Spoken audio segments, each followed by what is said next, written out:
Assalamualaikum warahmatullahi wabarakatuh. Selamat pagi semuanya.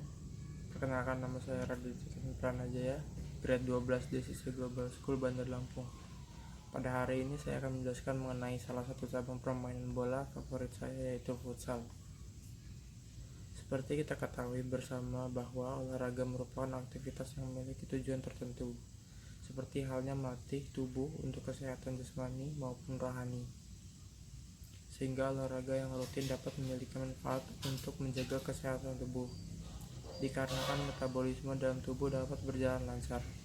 Dengan berolahraga dengan teratur, ternyata sangat berpeluang untuk terhindar dari penyakit stroke dan jantung. Tidak hanya itu, segala penyakit juga bisa dihindari dengan teraturnya berolahraga.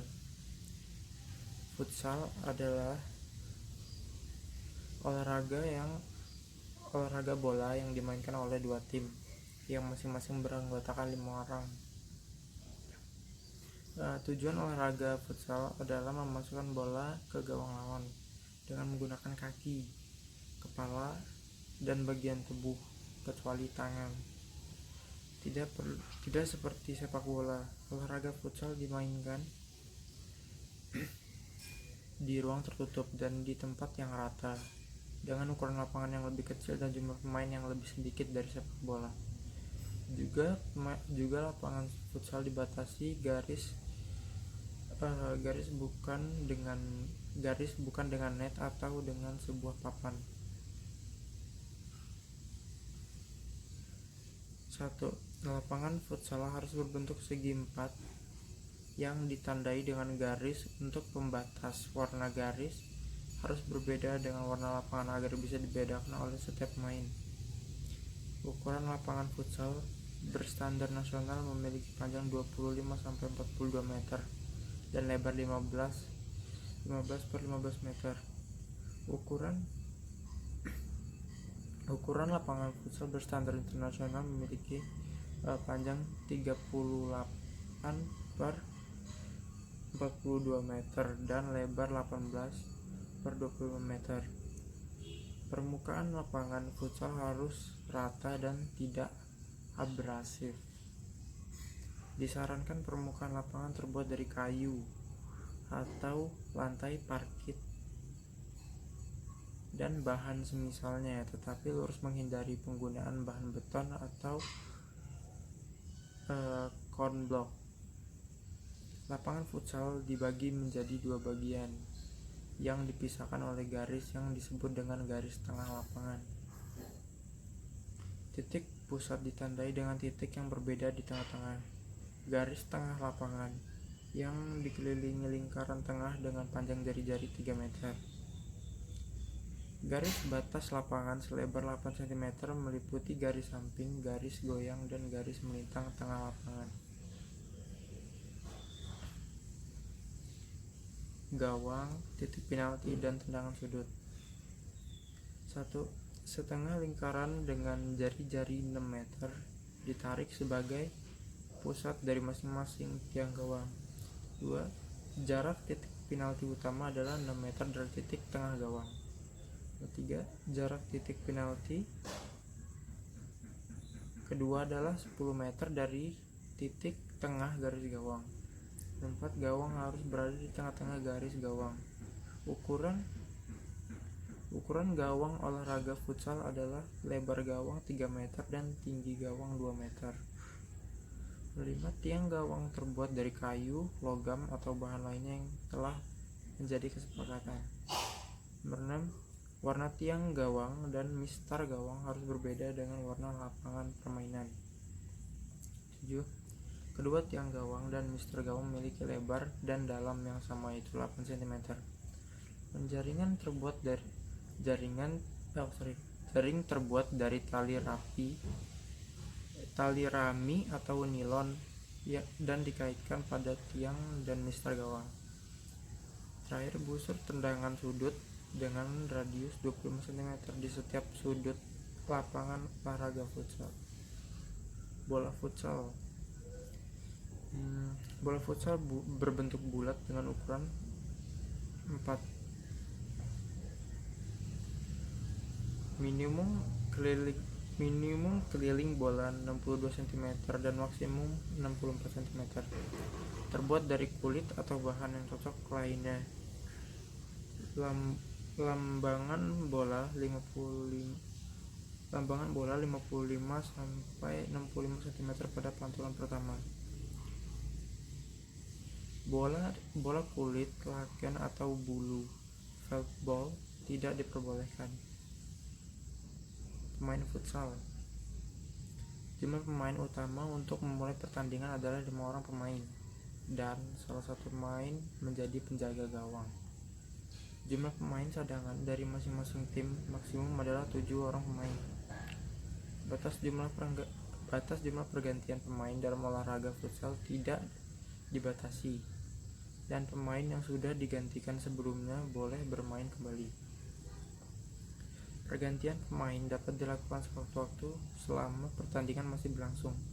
Ketika bola keluar lapangan, pergantian dianggap sah apabila proses pergantian pemain dilakukan pada daerah pergantiannya sendiri, tapi dilakukan setelah pemain yang digantikannya keluar dari lapangan permainan. Pergantian pemain sangat bergantung pada kewenangan wasit, apakah dipanggil wasit atau tidak. Proses pergantian batal apabila pemain yang akan digantikan mendapatkan kartu merah sebelum pemain keluar dari lapangan permainan. Metode pergantian melayang yaitu semua pemain kecuali penjaga gawang memasuki dan meninggalkan lapangan permainan. Penjaga gawang boleh bertukar posisi dengan pemain yang lainnya. Perlengkapan pemain futsal. Pemain tidak boleh menggunakan peralatan apapun yang melukai dirinya sendiri atau pemain lain. Pemain memakai seragam atau kostum. Seragam pemain diberi nomor 1 sampai 15 di bagian belakang seragam pemain. Dan warna angka dengan warna seragam harus berbeda. Penjaga gawang diperkenankan memakai celana panjang. Di bagian luarnya harus tutup dengan kaos kaki. Seragam penjaga gawang harus berbeda dengan seragam pemain yang lainnya. Apabila pemain melakukan kesalahan, maka wasit akan menegur dan memerintahkan untuk membenahi perlengkapannya. Periode pertandingan. Lama pertandingan futsal adalah 2 kali 20 menit. Apabila hasil masih imbang, maka ditambah dengan perpanjangan waktu selama 2 kali 5 menit. Pelatih diberikan wewenang untuk meminta waktu time out kepada pencatat waktu selama 1 menit di setiap babak. Time out dapat diminta setiap saat, tetapi pada saat tim tersebut tengah menguasai bola.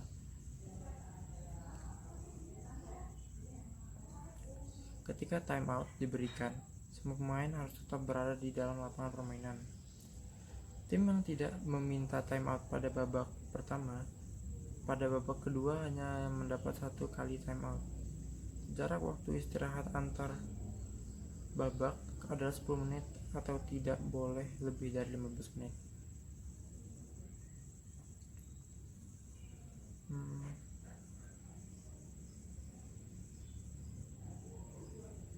Tendangan bebas langsung. Metode tendangan yang disertai persiapan dalam olahraga sepak bola dan futsal disebabkan suatu pelanggaran. Apabila bola yang ditendang langsung mengarah ke arah gawang lawan dan berubah gol tanpa sentuhan dari pemain lain, maka gol tersebut dinyatakan sah oleh wasit yang memimpin pertandingan.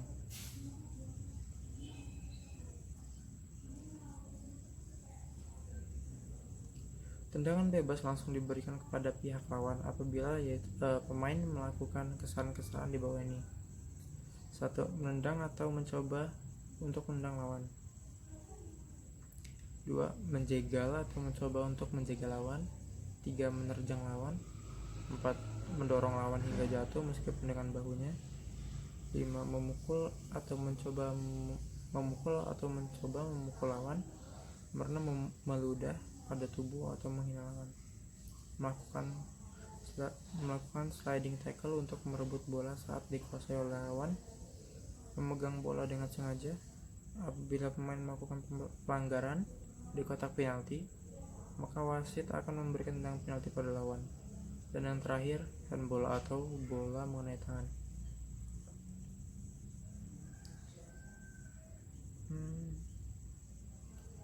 Tendangan penalti. 1. Bola diletakkan di titik yang ditentukan. 2.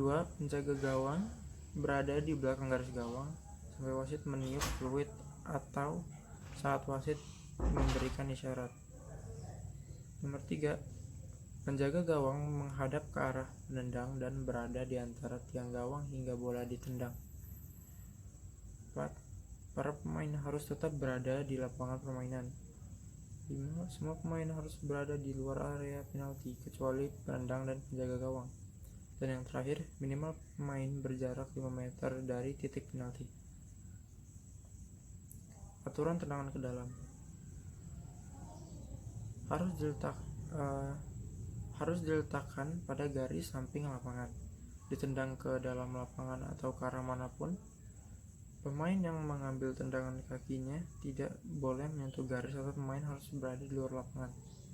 Lawan boleh menghalangi tendangan tersebut dengan jarak minimum 5 meter dari bola. Pemain yang mengambil tendangan ini hanya mempunyai waktu 4 detik dari pertama menempatkan bola. Apabila melanggar, maka tendangan ke dalam akan diberikan pada pihak lawan. Bola berada dalam lapangan permainan setelah ditendang atau disentuh oleh pemain. Pelanggaran yang diperingatkan. Bersalah karena melakukan tindakan yang kurang sportif, melakukan tindakan yang kurang baik, berusaha melanggar peraturan yang telah ditetapkan, sengaja meninggalkan lapangan permainan tanpa ada instruksi dari wasit maupun pelatih.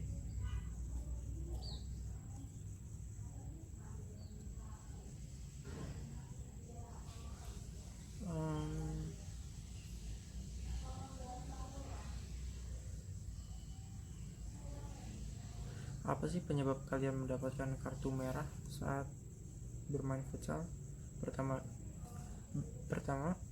bermain dengan ngawur atau mencoba melukai lawan, meludah atau melecehkan lawan, menghalangi lawan mencetak gol dengan cara yang tidak diperbolehkan, mendapatkan kartu kuning sebanyak 2 kali dalam satu pertandingan, berkata-kata dengan tujuan menghina pemain lain atau wasit, melakukan selebrasi yang tidak semestinya dilakukan.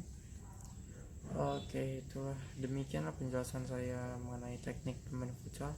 Atas perhatiannya saya ucapkan terima kasih. Wabillahi taufiq wal hidayah. Wassalamualaikum warahmatullahi wabarakatuh.